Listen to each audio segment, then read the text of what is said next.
మీ బట్టలకి సాఫ్టింగ్ ప్రొటెక్షన్ ఇచ్చే సరైన ప్రొడక్ట్ ఎలిమ్ ఫ్యాబ్రిక్ కండిషనర్. ఏంట్రా ఇది విషయం, ఇది కిరసనాయలు, ఇది తాడు. అర్జెంట్ గా చచ్చిపోవాలంటే ఈ మూడిట్లో ఏది బెటర్ చెప్పు డాడీ. ఈ ఇసం తాగి ఈ కిరసనాయలు మీద వేసుకుని ఈ తాడు ఊరేసుకుని అగ్గిపూల లపక్కన వెలిగించుకున్నారనుకో టపక్కన ఎగిరిపోతారా. అవును, ఎంతకీ ఈ ఏర్పాట్లన్నీ ఎవరి సాగు కోసమో? నేనే ఆత్మహత్య చేసుకుందాం అనుకుంటున్నాను. నా బావి ప్రెసిడెంట, నువ్వు బతికొండంగానే నీ ముఖం పగలు చూస్తే రేత్రి కల్లోకి వస్తుంది.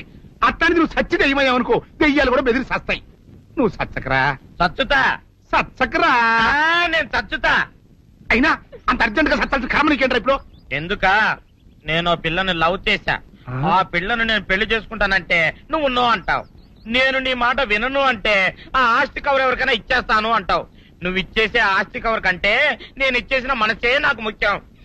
అందుకే నేను చచ్చుతా. అదే విషయం. ఓరు నా బొగ్గుకొండ, నువ్వు ప్రెసిడెంట్ అవడం నాకు కావాలి గాని పేడెత్తుకునే అమ్మాయిని తీసుకొచ్చి నానా నేను దీన్ని ప్రేమించాను అని చెప్పు, నేను చేయకపోతాను. అవును, ఇంతకీ ఎవరమ్మాయి? ఒకటే అట్లా సిగ్గుపడబాకరా, చాలా సండాలంగా ఉంది. ఎవరో చెప్పు. అది అది జానకమ్మ. ఏంటి జానకమ్మ? అమ్మా, నీ గని పిచ్చిగా నెక్కిందంట్రా. నా వయసు ఆవిడ్ని నువ్వు ప్రేమించట్లేట్రా.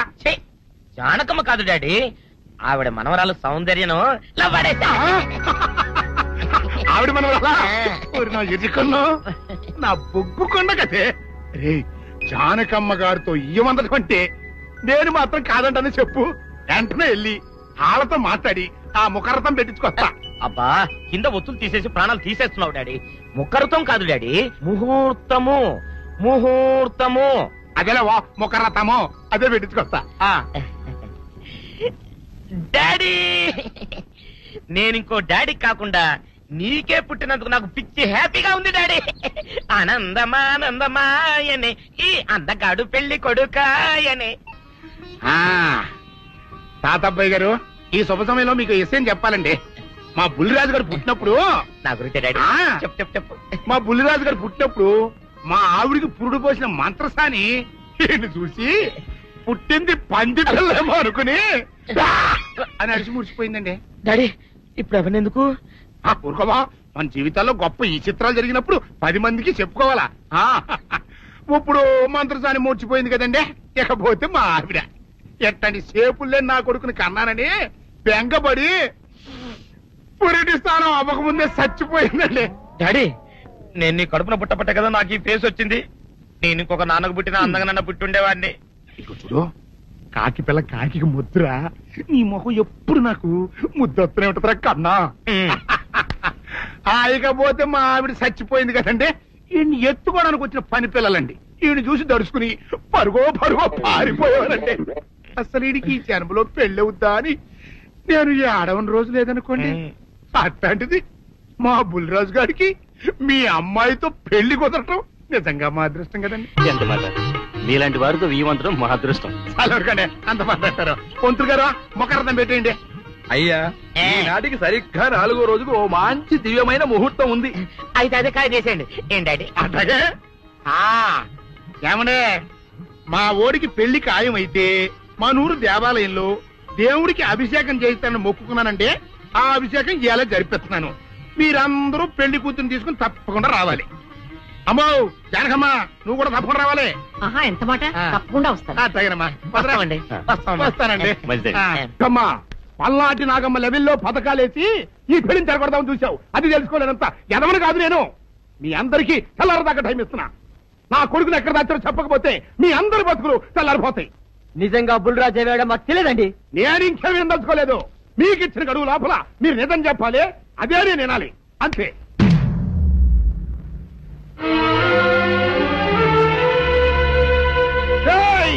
గడువు దాటిపోయిందిరా, మిమ్మల్ని అందరినీ చంపేస్తా. నిజం చెప్పండి. బాబు గారు బుల్రాజు గారిని ఎవరో చంపేసి చెరువులో పడేసి.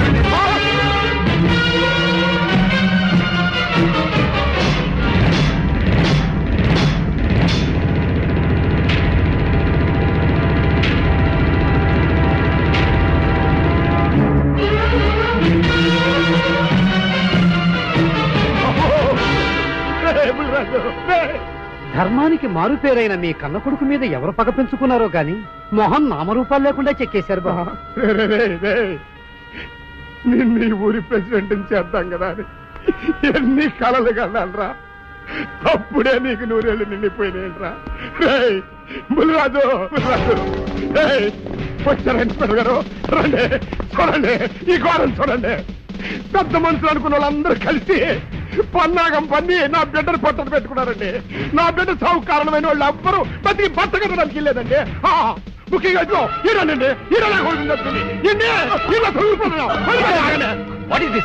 మీ ఆవేశాన్ని కాస్త తగ్గించుకోండి. అసలు మీ అబ్బాయిని ఇతనే చంపాడడానికి సాక్ష్యం ఏమిటి? ఆశ్చర్యం ఏంటండి, ఈడో పిల్లని ప్రేమించాడంట. ఆ పిల్లనే మా అబ్బాయి పెళ్లి చేసుకోపోతుంటాను. వీళ్ళందరూ కలిసి ఆ పెళ్లిని ఆపుదాన్ని చూశారండి. అది కుదరపోయేటప్పటికి ఈ ఘోరం తలపెట్టారండి. ఓకే ఓకే, మీరు ఆవేశపడకండి. ఆ విషయాలను చూసుకోవడానికి మేమున్నాం. Mister, your under arrest. Constables, అది తీసుకురండి. ఆగండి, ఈ హత్య చేసింది సీను కాదు. అతను కాదా? మరెవరు? నేను. జానకి, అవును వీరుడు, బుల్లిరాజుని నేనే చంపాను. నువ్వు చంపావా? నేనమ్మా. అవును, నా మనవరాలికి సీనుకి పెళ్లి చేయాలంటే వీళ్ళెవరూ ఒప్పుకోలేదు. చూస్తూ చూస్తూ వాళ్ళ ప్రేమని బలి చేయలేకపోయాను. బుల్లిరాజు దగ్గరికి వచ్చి వాళ్ళ పెళ్లికి సహకరించమని ఎంతో ప్రాధేయపడ్డాను. అతనందుకు ఒప్పుకోలేదు సరికదా. చాలా అసభ్యంగా ఒక్క రాత్రి సౌందర్య తనతో గడిపిన తర్వాత సీనుకిచ్చి పెళ్లి చేసుకోమన్నాడు. నాలో ఆవేశం పొంగింది. ఏం చేస్తున్నానో నాకే తెలియలేదు. అక్కడ ఉన్న ఇనుపు లైట్ స్టాండ్ తో బలంగా బుల్లిరాజు నెత్తి మీద కొట్టాను. ఆ తర్వాత గాని నేను చేసిందేమిటో నాకు తెలియలేదు. కానీ అప్పటికే అతని ప్రాణాలు పోయాయి. వెంటనే శవాన్ని అక్కడి నుంచి తరలించి చెరువులో తోయించాను. ఇన్స్పెక్టర్ గారు, జరిగింది చెప్పాను. ఇందులో ఎవరి ప్రమేయం లేదు. ఈ హత్య చేసింది నేను. నన్ను అరెస్ట్ చేయండి. ఐసి, అలాగా. కానిస్టేబుల్స్, ఆవిడ అరెస్ట్ చేసి తీసుకురండి. ఈ బాడీని పోస్ట్ మార్టం పంపించండి. వాళ్ళందరూ వదిలేయండి. పెద్దరాజు గారు, మీరు ఒకసారి స్టేషన్కి వచ్చి స్టేట్మెంట్ ఇవ్వండి.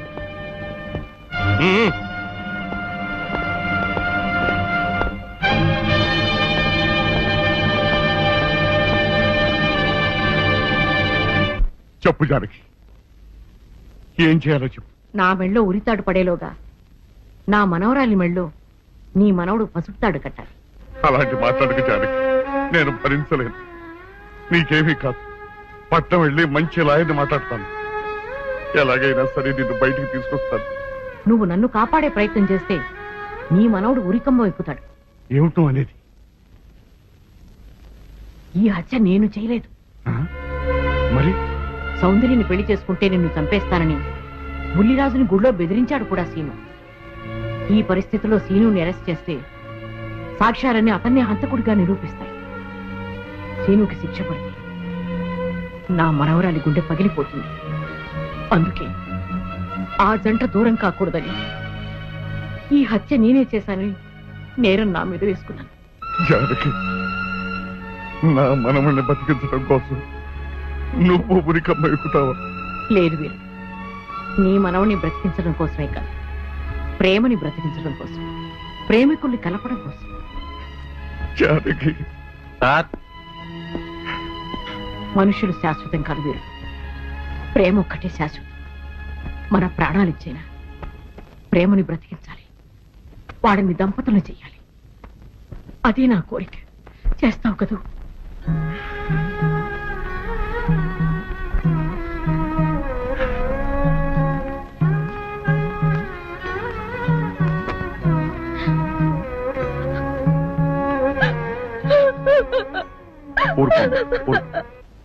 చెయ్యని నేరానికి జానకి శిక్ష అనుభవించడం నేను భరించలేదు. ఆమె చేసిన త్యాగానికి మన కుటుంబం మొత్తం తరతరాలుగా సేవ చేసిన ఆమె రుణం చేరు. మనం వెంటనే పట్టణం వెళ్ళి మంచి లాయర్ని మాట్లాడు. నా ఆస్తి మొత్తం పోయినా సరే జానకిని మాత్రం కాపాడు. ఏ రైతు పట్టణం వెళ్తానికి లేదు, జానకమ్మని కాపాడడానికి లేదురా. ఏ మనవరాలి కోసమైతే నా ఒక్కగానొక్క కొడుకుని పొట్టలు పెట్టుకుని నా కడుపులో తెచ్చి రేపిందో, ఆ మనవరాలు ఇంకా బతకడానికి లేదు.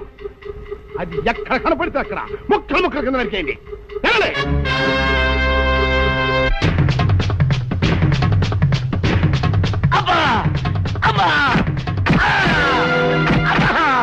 అభం శుభం తెలియని నా చెల్లిని పెళ్లి చేసుకుంటాను నమ్మించి మోసం చేస్తావా? నువ్వు వేరే పెళ్లి చేసుకుంటావు తెలిసి కూడా నీకు ఏ అపకారం తలపెట్టకుండా తను ఆత్మహత్య చేసుకోబోయిందిరా నా చెల్లెలు. అలాంటి మంచి పిల్లకి ద్రోహం చేయడాన్ని మనసల వచ్చిందిరా. థూ!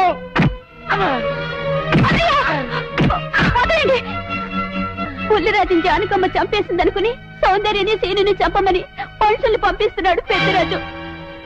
ఇప్పుడు ఈయన బ్రతుకున్న విషయం తెలియకపోతే సౌందర్యని సీనుని వాళ్ళు ఖచ్చితంగా చంపేస్తారు. వాళ్ళు పోతే జానకమ్మ వేరే ధర బ్రతకలేరన్నయ్య. పుల్లిరాజు నన్ను పెళ్లి చేసుకోపోయినా పర్వాలేదు, నా జీవితం నాశనం అయిపోయినా పర్వాలేదు, ఇంతమంది చావలి కాడు నేను కాకూడదన్నయ్యా. పుల్లిరాజు బ్రతికే ఉన్నాడన్న విషయం పెద్దరాజుకి చెప్పండి అన్నయ్యా, చెప్పండి. వినరా విను, ఇంత జరిగినా అది ఇంకా నీ మంచిగా కోరుకుంటోంది. ఇప్పటికైనా కళ్ళు తెరు. రేయ్, ఈ నీడ్ బాబు కప్ చెప్పండి రా. ప్రెసిడెంట్ గారి మనుషులు సౌందర్యం తీసుకుపోతున్నారు. మన సీని గారి స్నేహితులు వాళ్ళతో కలబడ్డారు. రండి రండి.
ముద్రస్తావు నా కొడక, నా కడుపులో చెడబుట్టే కదట్రా.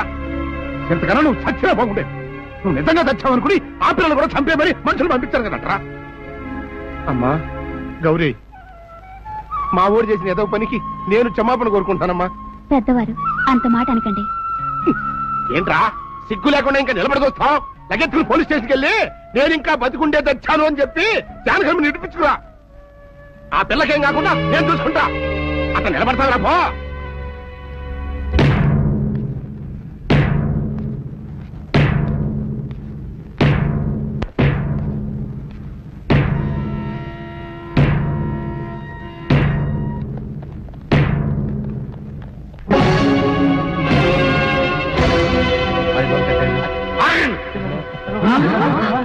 అడుగు ముందుకు వేశారో తలకాయలు పుచ్చకాయలా ఎగిరిపోతాయి. బాబు మీరు ఇక్కడే ఉన్నాడు, వాళ్ళ అంచు చూస్తాను. ఒరే పెద్దిరాజు, నీ బలగాన్ని వెంటేసుకొస్తే నేను బెదిరిపోయి నా మనవన్నే మనవరాలు నీకు అప్పగిస్తాననుకున్నావురా? ఎరగరా ఆలస్యం తగ్గించే కాస్త నేను చెప్పేది ఇరవయా. దమ్ములుంటే మగాడు అన్నవాడు ముందుకు రండిరా. ఈ వీరగారు సత్తాయితో చూపిస్తాను. ఇప్పించుకోండి బాబు.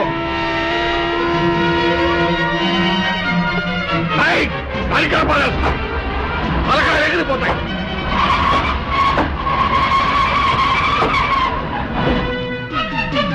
నేను అమ్మాయి మీరు ఎక్కడే ఎక్కడ మీరు వీళ్ళ సంగతి చూస్తాను.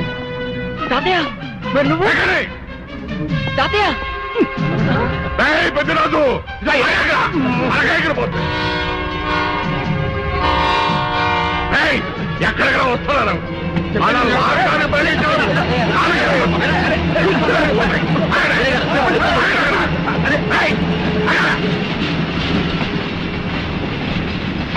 రేయ్, నా మనవడు మనవరాలు ప్రేమ పౌరాల్లా ఎగిరిపోయారా. వాళ్ళ పెళ్లి ఎవడాపుతాడో ఇప్పుడు ఆపండిరా. వీరుడు, నేనే వాడిని దింపేశాను వీరుడు. నీకిచ్చిన మాటను కనీసం ఇప్పుడైనా నిలబెట్టుకుందాం అనుకుంటే ఎందుకు దించావు జానకి? బుల్లిరాజు బ్రతికినాడు తాతయ్య. బుద్ధిరాజు బతికే ఉన్నాడా? అదిగో దీక్షాపల్లా ఉన్నాడు మా అల్లుడు గారు. బుద్ధిరాజు నీ అల్లుడా? అవును వీరయ్యా, మా ఊరు పెళ్లి చేసుకోవాల్సింది జానకమ్మ గారి మనవరాలి కాదు, ఈ పంతులు గారి కూతుర్ని. ఇచ్చేద్దామని వస్తేనేమో నువ్వేమో ఖర్చు మరి ఆ రైలు మొత్తంలో ఎవరేం మాట్లాడుతారో నాకు అర్థం చేస్తాక అయితే త్వరగా వెళ్దారండి. అందరం కలిసి పెళ్లి ఏర్పాట్లు అక్కడే చేద్దాం. ఈ కథ భరిస్తానులే.